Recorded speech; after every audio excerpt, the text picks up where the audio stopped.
Welcome to the fifth module. In the last few modules, we have been looking at the dissipative oscillator, the one which would oscillate and yet is subjected to dissipation.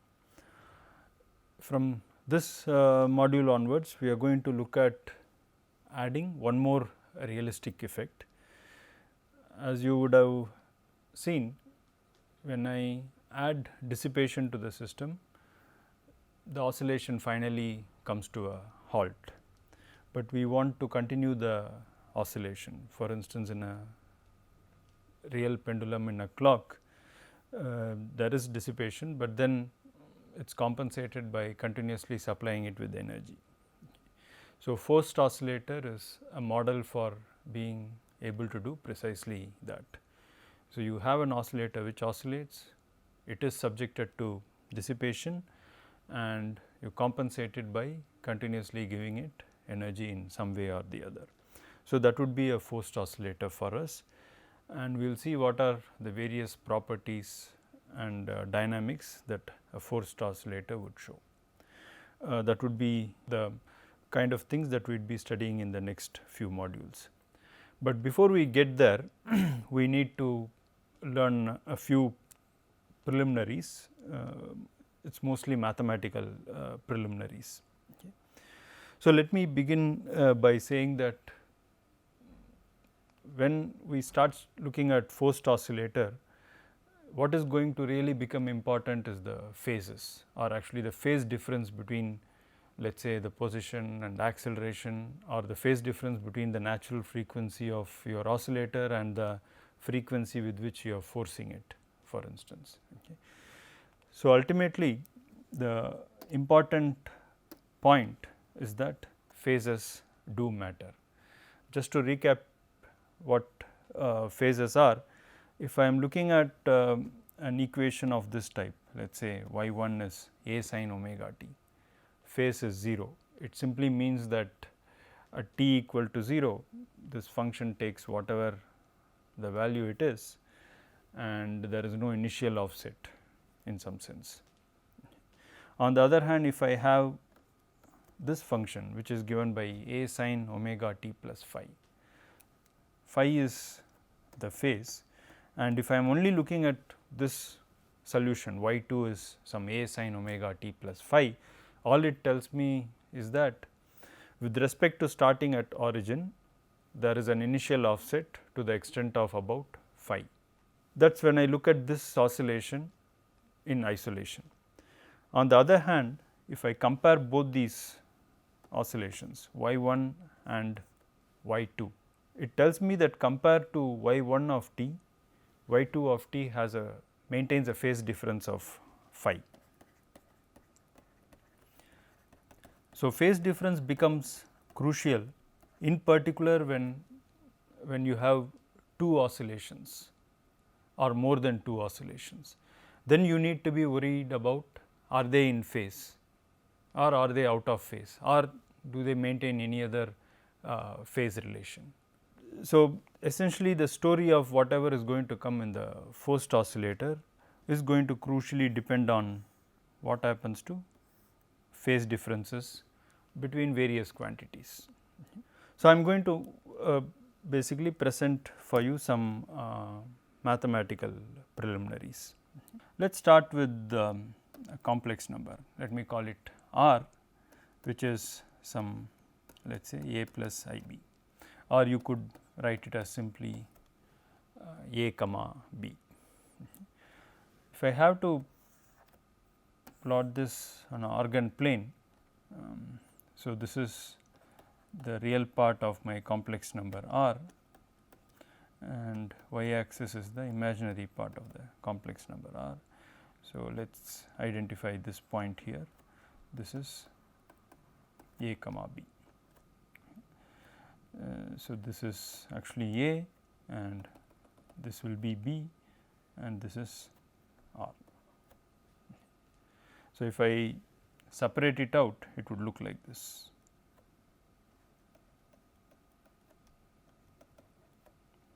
This is a, this is I b and this is r. So, now you would notice that there is actually an analogy with vectors in two dimensional spaces. So, you could think of this R as a vector. Imagine that it is a vector with two components. When you think of it as a complex number, it still has two components. There is a real and a imaginary part to it. And now, given that R is this complex number a plus I b, and if I think of it as a vector, I can make the following sort of analogy. Let us say that a and b were individually vectors, for instance, and they were parallel to one another to begin with, and by the act of adding this I or multiplying this I to b, what I have done is to rotate this axis by 90 degrees. So, you could see that this corresponds to this 90 degrees here. So, if a and b were originally parallel, by multiplying by I have moved this by 90 degrees. So, that is a very important sort of picture that we should keep in mind. Every time you multiply I to a certain quantity, it is going to essentially turn that vector by 90 degrees. Let us go back to the complex number picture itself. So, R is a plus I b, and with that I could define a complex conjugate which is R star, which will be a minus I b, and again it also has geometric interpretation. So, one could think of this. So, this is minus I b, this is a, and this is R star.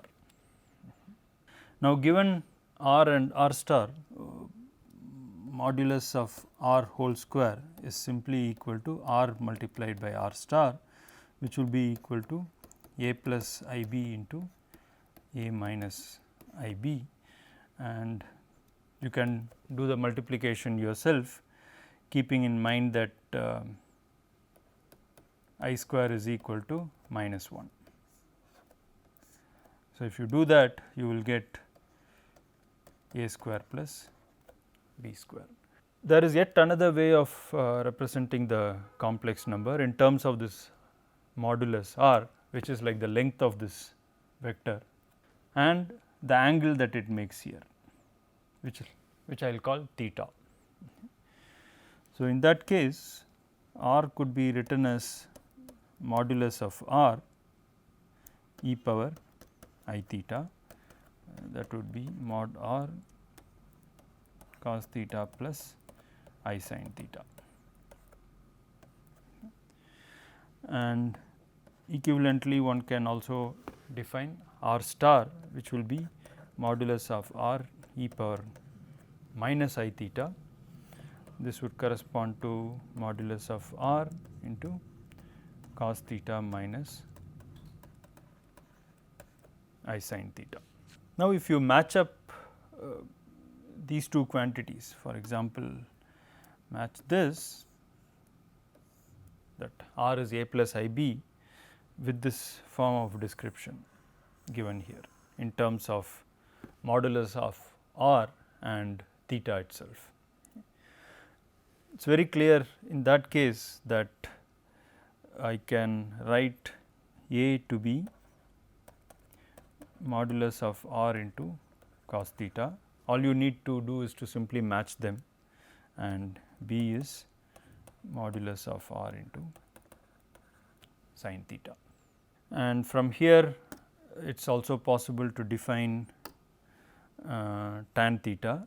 Let me first write cos theta as a by modulus of R and sin theta is b by modulus of R, and tan theta would be simply sin theta by cos theta, that would be equal to B by A.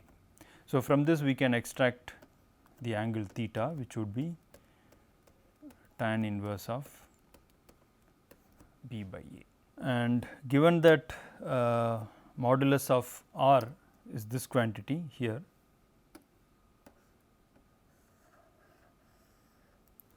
we can use this to rewrite cos theta and sin theta as. So, cos theta would be A divided by square root of A square plus B square, and sin theta would be B divided by square root of A square plus B square. So, we went from describing a vector in terms of two components. In the complex number representation, there was a real and an imaginary part of the complex number, and in the polar representation, as it is called, it is in terms of modulus of R and angle theta.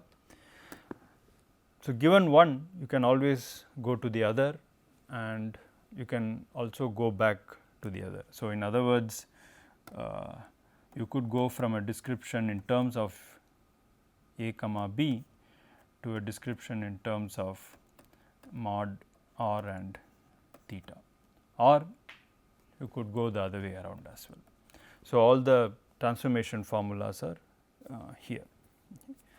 But let me remind you that the central piece of this geometrical picture that we require from here is that when you multiply a vector by I, it is equivalent to rotating it by 90 degrees. To understand this, let us first look at standard way in which Ohm's law is stated.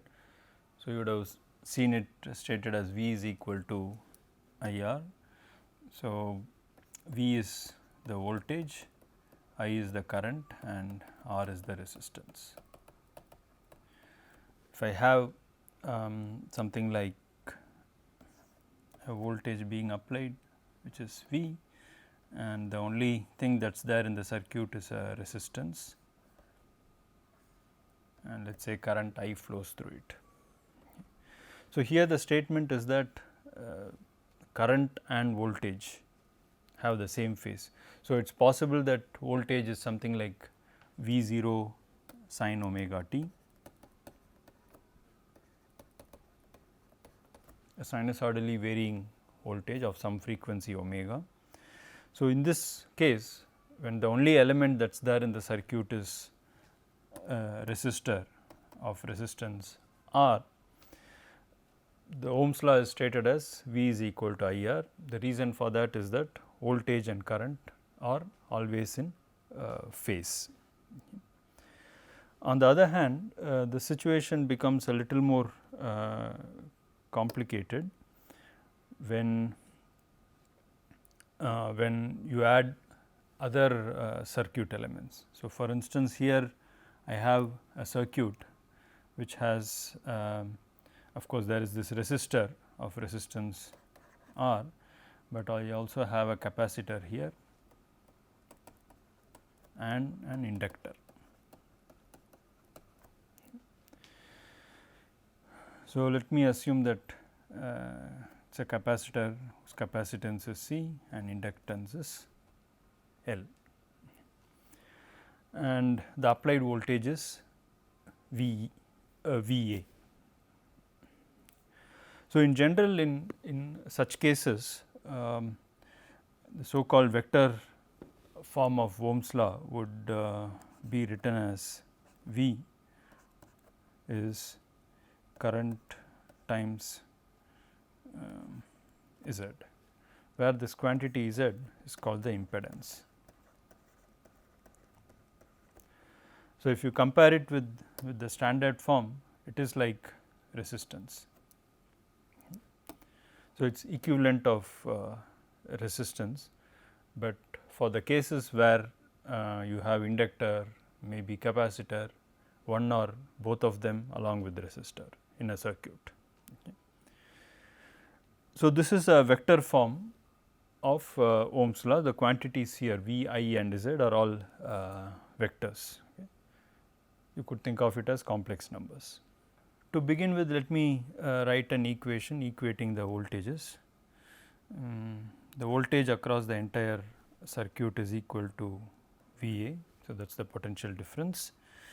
It is equal to I times R, which is the potential drop across the resistor here, plus Q by C. Q is the charge and C is the capacitance. This is the potential drop across the capacitor here, plus L into d I by dt, and this is the potential drop across the inductor. Now, let us write expressions for the potential drop across the inductor and across the capacitor, and should keep in mind that we have assumed that current has this form: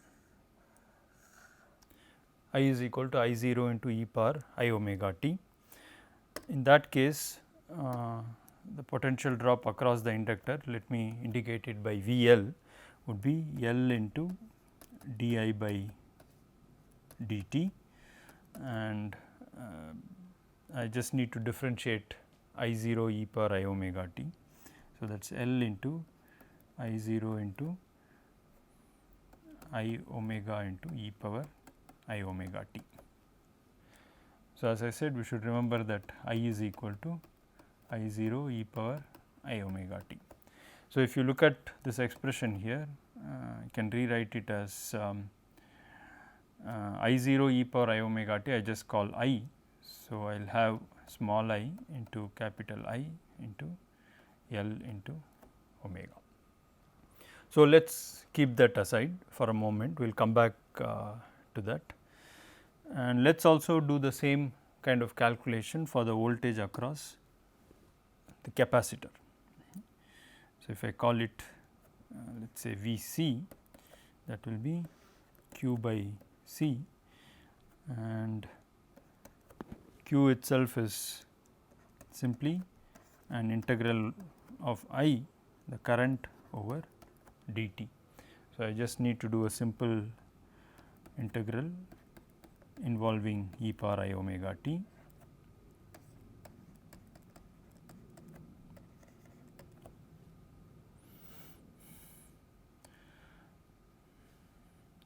So, this would simply become 1 by I omega c into I 0 into e power I omega t. And once again this I 0 e power I omega t is simply I, and I will have I by I omega c. Ideally, I would like to have I in the numerator, and it is easy to do that. Simply multiply and divide by small I, you will get I into capital I divided by I square omega c. I square is equal to minus 1. So, I will have minus I into capital I divided by omega c. Now, let us assemble three things together and see them in one place. So, now I have current I, which I wrote down as e power I 0 into e power I omega t, and then I have potential across the inductor, which will be I into I L omega, potential across the capacitor, which is minus I into I divided by omega c, and of course, for completeness I can also write potential across the resistor R as I into R. Now, when you compare all these equations, you will see that for the case of potential drop across the inductor, there is this quantity I which multiplies capital I, the current. So, as we said in the a little while ago, whenever you multiply this quantity small I to any quantity, it is like rotating it by 90 degrees. So, essentially what has happened is, if current is I 0 e power I omega t, V L, which is the potential, is rotated by 90 degrees, or it has acquired an additional phase of pi by 2. So, you would say that compared to the current, the potential across the inductor is ahead by a phase difference of pi by 2. Similarly, if you compare current and the potential across the capacitor, so here the term current is multiplied to minus I. So, in this case it is the opposite of what happens in the case of inductor. So, in this case compared to current I, the voltage across the capacitor lags behind by pi by 2. So, you would say that voltage across the capacitor maintains a phase difference of minus pi by 2 with respect to current. On the other hand, if you compare current and VR, which is the voltage across the resistance, I is unchanged. So, the potential across a resistor and the current are in phase. Now, let us assemble all this together.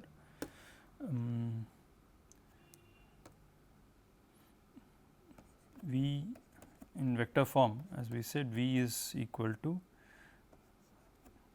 I times Z, and that will be equal to.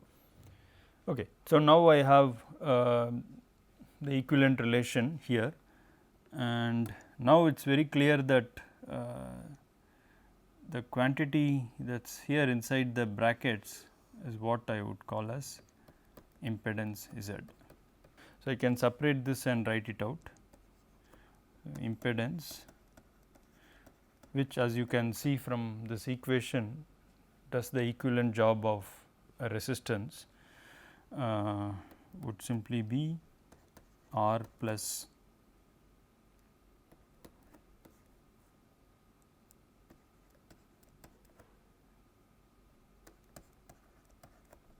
omega c.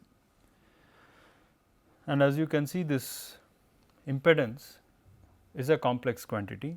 There is this small I sitting here, which means it is a complex number, and since it is a complex number, it can also be written in that polar form. So, I could write it as modulus of Z into e power I phi in general, and as we did earlier, we can determine both modulus of Z and phi. So, now modulus of Z would be R square plus omega L minus 1 by omega c whole square root, and tan phi would be equal to omega L minus 1 by omega c divided by R. From this we can determine the value of phi. The interesting part is that we obtained or tried to motivate this idea of impedance using electrical circuit, but we can carry over this idea to a mechanical problem as well. So, in this case one can think of a mechanical impedance or simply impedance in the context of say oscillatory behavior. Let me for now just call it mechanical impedance or impedance in problems of mechanics. In this case Z would be the following: gamma plus I into. So, here this quantity gamma is the dissipation coefficient, and S of course is the stiffness coefficient, m is of course the mass. So, having defined mechanical impedance in this way, you can again write it in this polar form, which means here again it would be valid to say that Z is equal to modulus of Z into e power I phi. So, again I can equivalently write down an expression for this modulus of Z and the value of phi. From a physical perspective, for our purposes what is important is that this Z is simply force required to produce unit velocity in the oscillator. Now, if you compare these two equations, let us say this one and this one, you will see that mass is the equivalent of inductor and capacitance is the equivalent of the inverse of stiffness, and of course, resistance has its equivalent in the dissipation coefficient. And if you go back one slide before, you would see that the effect of inductor is it adds a phase difference of pi by 2, it is ahead by pi by 2.